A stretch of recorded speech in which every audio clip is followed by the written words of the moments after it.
كتب عليكم القتال وهو كره لكم وعسى أن تكرهوا شيئا وهو خير لكم وعسى أن تحبوا شيئا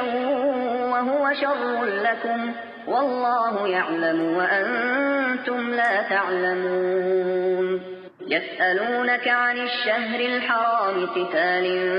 فيه قل قتال فيه كبير وصد عن سبيل الله وكفر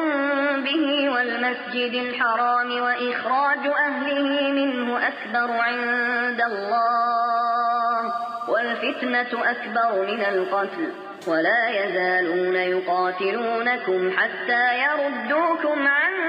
دينكم إن استطاعوا ومن يرتد منكم